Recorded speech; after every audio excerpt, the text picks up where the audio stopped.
안녕하세요. 오늘 저희가 좀 깊이 파고들어 볼 주제는요. 바로 러셀 엘 에코프의 유명한 책이죠. 문제 해결의 기술입니다. 어, 공유해 주신 자료들 보면서 이 고전이 오늘날 우리에게 어떤 의미가 있는지 한번 제대로 얘기 나눠보죠. 네, 반갑습니다. 이 책 정말 곱씹어 볼 만한 내용이 많죠. 그렇죠. 특히 이 책에서 가장 좀 뭐랄까 도발적인 주장이 이거잖아요. 우리가 실패하는 게 종종 잘못된 해결책 때문이 아니라 음, 애초에 엉뚱한 문제를 붙잡고 있기 때문이라는 거요. 맞아요. 문제를 어떻게 보느냐, 어떻게 정의하느냐가 시작이라는 거죠. 네, 그게 모든 걸 결정한다니. 정말 흥미롭지 않습니까? 자, 그럼 바로 시작해 볼까요? 좋습니다. 일단 저자 러셀 에코프부터 좀 짚고 넘어가면요. 미국의 아주 저명한 조직 이론가이자 경영 컨설턴트였고 특히 그 시스템 사고의 선구자잖아요. 네, 시스템 사고. 개별 문제가 아니라 전체, 연결된 시스템으로 파악하는 접근법이죠. 맞아요. 이 책이 나온 건 1978년이니까 꽤 오래됐는데도 이게 딱딱한 이론만 있는 게 아니라 실제 경험에서 나온 그 에코프 우화 있잖아요. 아, 네. 우아들이 정말 재밌죠? 네, 그 유머러스한 우화들 덕분에 지금도 많이 읽히는 것 같아요. 복잡한 개념들을 이게 아주 쉽게 와닿게 해주거든요. 그렇죠. 에코프 철학의 핵심이 바로 그 시스템 사고에 있는 건데요. 어떤 문제가 딱 터졌을 때 그 문제 자체만 들여다보는 게 아니라 그걸 둘러싼 전체 시스템, 그러니까 관련된 요소들이 어떻게 서로 영향을 주고받는지 그걸 파악하는 게 중요하다고 본 거죠. 아, 단순히 문제 하나만 보는 게 아니군요. 네, 그래서 문제를 제대로 이해하려면 일단 의사결정자가 누군지, 또 우리가 통제할 수 있는 변수는 뭐고, 통제 불가능한 외부 요인은 뭔지, 그리고 어떤 제약 조건들이 있고, 또 예상되는 결과는 어떤 것들이 있는지 이 구조부터 명확히 파악해야 한다고 제안합니다. 그냥 증상만 치료하려는 접근, 이걸 아주 경계했어요. 문제를 상당히 구조적으로 보는 시각이네요.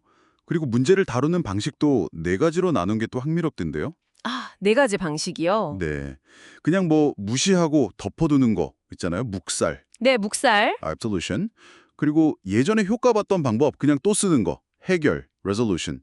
그리고 문제의 근본 원인을 찾아서 제거하는, 어떻게 보면 가장 정석적인 정석해법, solution. 여기까지는 뭐 우리가 아는 방식 같은데 네 번째가 정말 인상 깊었어요. 아, 바로 해소 말씀이시죠. 네, 해소. 이게 앞에 세 가지랑은 좀 차원이 다릅니다. 문제를 푸는 걸 넘어서 문제가 아예 처음부터 생기지 않도록 시스템 자체를 근본적으로 다시 설계하는 접근법이거든요. 시스템 자체를요? 네. 어떻게 보면 가장 이상적이면서도 되게 혁신적인 방식이죠.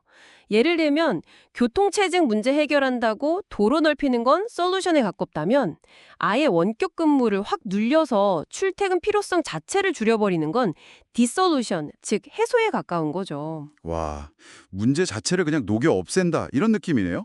단순히 더 나은 답을 찾는 게 아니라 질문 자체를 바꾸는 것에 가까운데요. 정확합니다. 질문을 바꾸는 거죠. 그럼 이런 해소를 가능하게 하는 좀 구체적인 방법론 같은 것도 제시했나요? 네, 그 핵심 도구가 바로 이상화된 설계, idealized 디자인입니다. 이상화된 설계요. 네, 이건 뭐랄까 그냥 백지 상태에서 시작하는 거예요. 현재 뭐 기술이 어떻고 돈이 없고 이런 현실적인 제약에 전혀 얽매이지 않고 만약 우리가 원하는 모든 걸 할 수 있다면 가장 이상적인 시스템은 어떤 모습일까? 이걸 먼저 그려보는 겁니다. 아, 제약 없이 일단 상상부터 해보는 거군요. 그렇죠. 그리고 그 이상적인 청사진을 기준으로 딱 세워놓고 아, 그럼 현실적으로 지금 당장 뭘 바꿀 수 있을까? 이렇게 역으로 찾아나가는 거죠. 제약에 갇혀서 조금씩 개선하는 게 아니라 궁극적인 목표를 딱 정하고 그 방향으로 나아가는 그런 혁신적인 접근법입니다. 이야, 정말 매력적인 방법론인데요. 현실의 벽에 부딪히기 전에 이상적인 목표를 먼저 설정한다. 아까 그 우아들이 이런 개념들이 이해하는 데 도움이 된다고 하셨는데 예를 하나 들어주실 수 있을까요? 아, 그럼요. 아주 유명한 우화가 하나 있죠. 그 자기 꼬리를 막 미친 듯이 쫓는 배고픈 개 이야기요. 아, 네. 들어본 것 같아요. 걔는 그 꼬리 잡기라는 잘못된 문제에 온 힘을 쏟잖아요. 근데 정작 중요한 배고픔이라는 진짜 문제는 전혀 해결이 안 되죠. 그렇죠. 꼬리 잡는다고 배가 부르진 않으니까. 네. 우리가 얼마나 자주 이런 엉뚱한 꼬리, 그러니까 눈앞에 가짜 문제에 매달리느라 정작 중요한 본질을 놓치고 있는지 이걸 좀 곱씹어보게 만드는 이야기입니다. 하하, 정말 와닿는 비유죠. 아하, 정말 그렇네요. 듣고 보니 우리가 혹시 엉뚱한 꼬리를 쫓고 있는 건 아닌지 돌아보게 됩니다. 또 다른 중요한 통찰은 뭐가 있을까요? 하라는 점입니다. 에코프는 해결 불가능해 보이는 많은 문제들이 사실은 우리가 스스로 만들어 놓은 보이지 않는 제약이나 잘못된 가정에서 비롯된다고 지적해요. 우리가 만든 제약이요? 네. 이건 원래 안 돼. 그건 불가능해. 이런 생각의 틀 있잖아요. 그걸 깨고 나와야 비로소 새로운 가능성이 열린다는 거죠. 그리고 또 중요한 게 실수는 실패가 아니라 오히려 배우고 시스템을 개선할 수 있는 아주 소중한 데이터자 기회라는 점도 꾸준히 강조합니다. 자, 오늘 문제 해결의 기술을 통해 여러 통찰을 얻었는데요.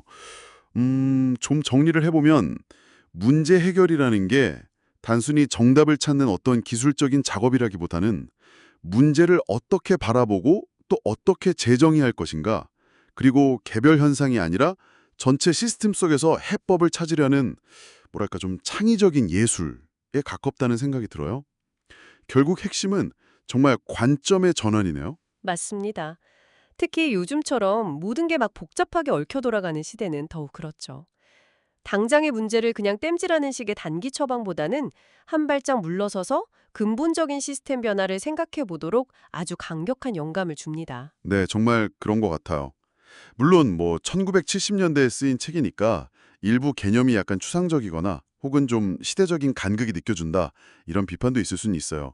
하지만 문제를 바라보는 그의 근본적인 철학, 그러니까 시스템적 사고나 창의적 재설계의 중요성 같은 건 시대를 초월해서 여전히 아주 강력한 메시지를 던지고 있다고 생각합니다. 당신의 일이나 삶에서 오늘 나눈 이 에코프의 아이디어들을 어떻게 적용해 볼 수 있을지 궁금해지는데요. 오늘 탐구를 마무리하면서 당신에게 이 질문을 한번 던져봅니다. 지금 당신이 해결하려고 애쓰고 있는 그 문제가 혹시 에코프의 관점처럼 접근해서 완전히 해소해버리거나 아니면 전혀 다른 문제로 재정의해 볼 수는 없을까요?